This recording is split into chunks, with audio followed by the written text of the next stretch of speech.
Halo Sobat Sehat, Assalamualaikum warahmatullahi wabarakatuh. Berjumpa lagi bersama saya Maulida dalam podcast Bisa Sehat, bincang santai seputar kesehatan Rumah Sakit Umum Daerah Datu Sanggul.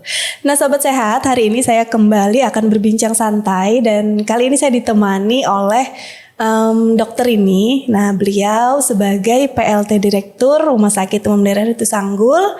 Apa kabar dokter? Alhamdulillah baik Mbak Maulida ya. Nah Sobat Sehat, kali ini kita akan berbincang santai seputar yang lagi hype ya dok di kalangan warga Tapin ya. Ya sepertinya. Nah itu apa itu? Nah tentang program pelayanan kesehatan gratis ya dok Ya, bagi betul. warga Tapin hanya dengan membawa KTP. Iya. Nah kira-kira itu bagaimana mekanismenya dok? Ya, terima kasih Mbak Maulida. Jadi sebenarnya program kesehatan, pengobatan kesehatan gratis dengan hanya membawa KTP itu ini adalah pemerintah daerah Kabupaten Tapin itu bekerja sama dengan BPJS Kesehatan. Jadi warga Tapin yang belum terdaftar sebagai peserta BPJS itu akan dibayari oleh pemerintah daerah. Jadi artinya ini bukan membawa KTP itu bukan sebagai apa istilahnya syarat untuk gratis, tapi ini adalah karena sekarang udah sistem digital ya, semuanya digitalisasi. Kita cukup membawa KTP saja, bisa dicek apakah yang bersangkutan itu sudah terdaftar sebagai peserta BPJS Kesehatan atau bukan. Oke. Jadi bukan dalam artian hanya membawa KTP nih, tapi kalau belum kalau belum terdaftar sebagai peserta BPJS Kesehatan ya mohon maaf saat ini belum ada program pemerintah yang mengcover semua pelayanan kesehatan.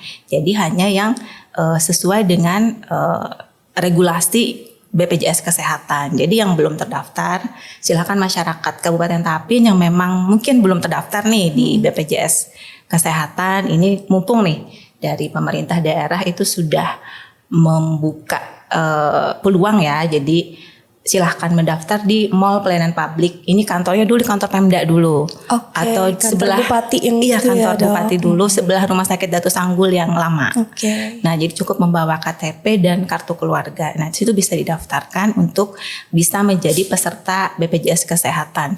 Cuman, ada cumanya ya. Kalau yang didaftarkan, yang dibayarkan oleh pemerintah daerah ataupun PBI, kalau pemerintah pusat PBI namanya ya, itu hanya untuk kelas 3. Oke, jadi haknya kelas 3. Haknya kelas 3. Jadi pelayanan itu sesuai aturan BPJS. Yang diatur sebenarnya bukan oleh BPJS nih, aturan BPJS itu ada perpresnya yang mengatur itu. Oke. Ya, dan itu hanya hak untuk pelayanan di kelas 3. Kalau rawat inap, kalau rawat jalan kan sama ya. Terus kalau rawat jalan ya otomatis harus ada rujukan berjenjang. Oke. Ya, seperti itu, Mbak. Jadi yang bisa datang ini nanti untuk melayani kegawat daruratan dan rawat inap ya dok? Iya, rawat jalan pun boleh, ke poliklinik spesialis bisa, cuman tetap berjenjang ya. Jadi kalau kegawat daruratan itu tetap bisa langsung ke IGD dengan membawa KTP tadi. Misalnya nih dok, ada pasien datang kan bawa KTP Tapin dalam keadaan gawat darurat ke IGD, itu apakah langsung boleh dilayani tetap. Sambil nanti akan mengurus berkas-berkas BPJS-nya? Iya, jadi membawa KTP itu nanti oleh petugas di loket pendaftaran rawat inap itu akan dicek.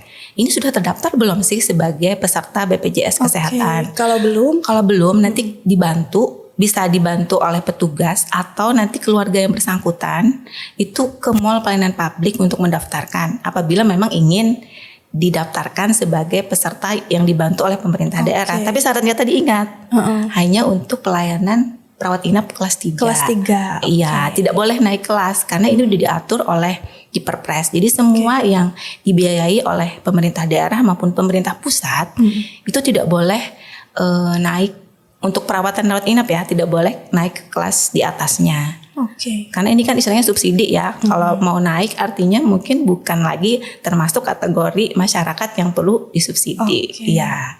Namun mampu ataupun tidak mampu tetap ya dok? Dibayarkan oleh Pemda. Asal tadi mau kelas 3 ya, ingat itu. Jadi keluarnya kelas 3 dan itu dibayarkan oleh pemerintah daerah. Tapi kalau mau ke VIP otomatis dia harus jadi pasien umum.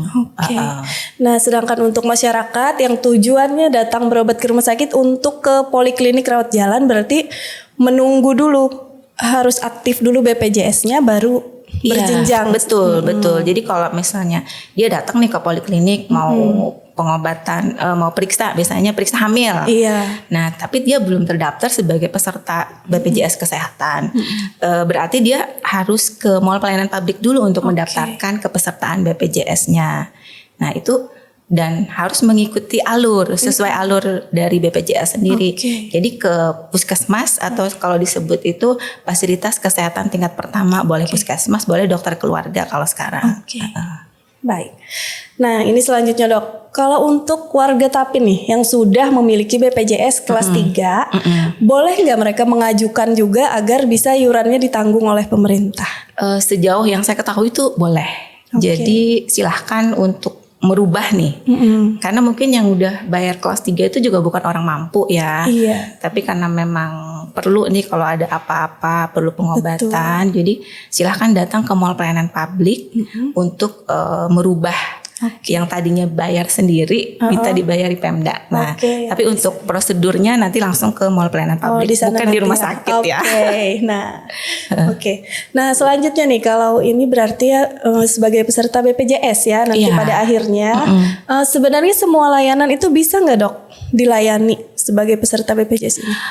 Sebenarnya kalau jenis-jenis pelayanan kesehatan itu tidak semua ditanggung oleh BPJS dan ini tidak semua. Dan itu sudah dituangkan dalam peraturan presiden. Nah, dulu di peraturan presiden nomor 82 tahun 2018. Ini diperbaharui lagi dengan Perpres nomor 59 tahun 2024 ini. Isinya sama tapi terkait dengan ini ada 21 layanan yang tidak ditanggung. Apa aja BPJS. Boleh saya sebutkan, saya baca di sini ya karena saya nggak hafal nih. Yang pertama itu pelayanan kesehatan yang tidak sesuai dengan ketentuan peraturan perundang-undangan. Maksudnya apa?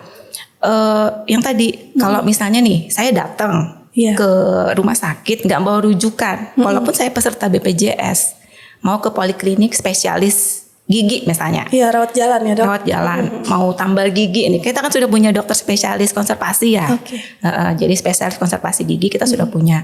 Kemudian saya mau ini pakai BPJS, mau gratis.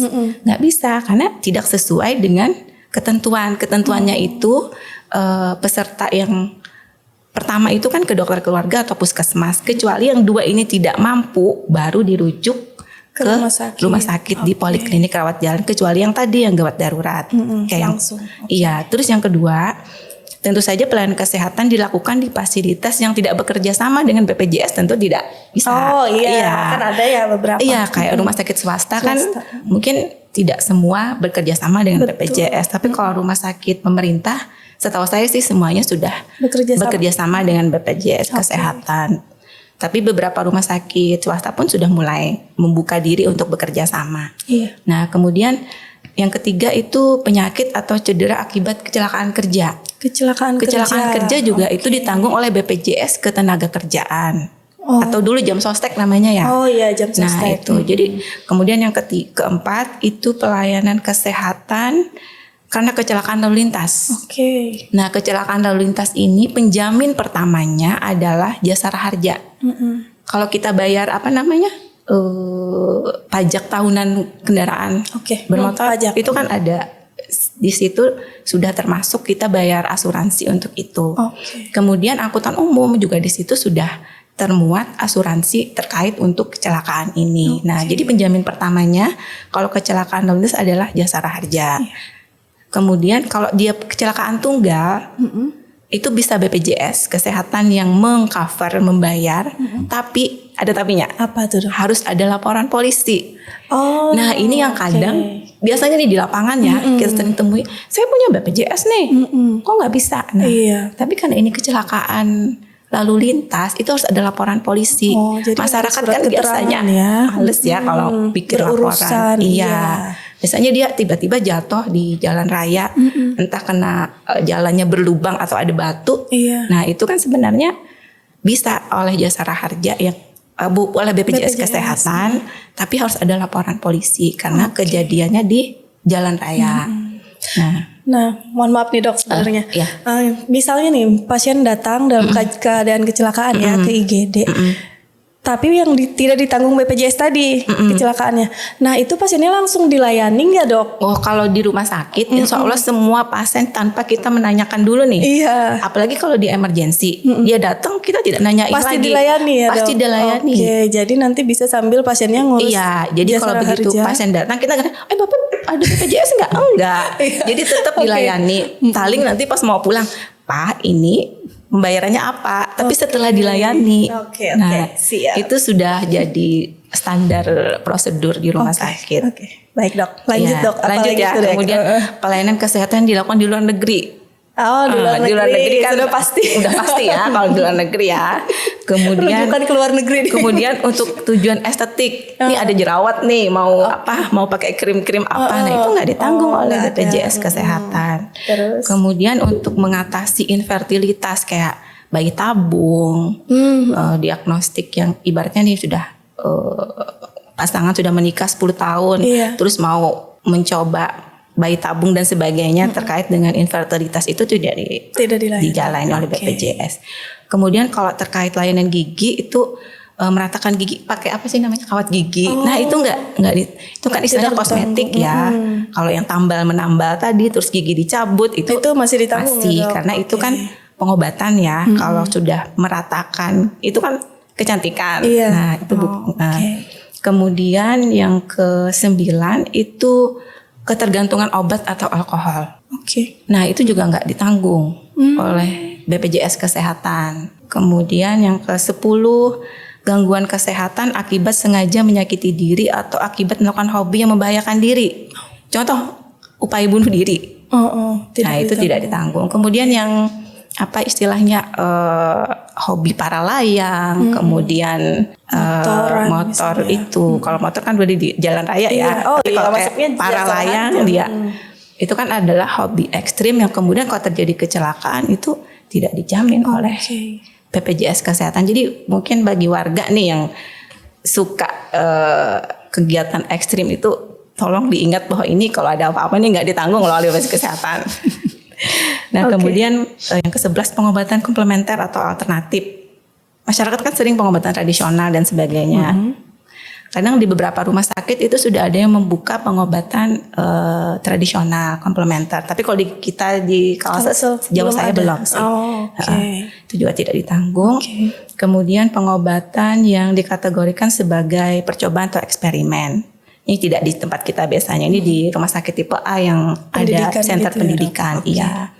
Kemudian tadi alat dan obat kontrasepsi dan kosmetik. Iya, jadi mau KB. Jadi kontrasepsi nggak bisa. Nggak bisa. Mau MOW apa namanya susuk itu nggak ditanggung karena sudah ada program pemerintah yang mengcover itu untuk masyarakat yang tidak mampu.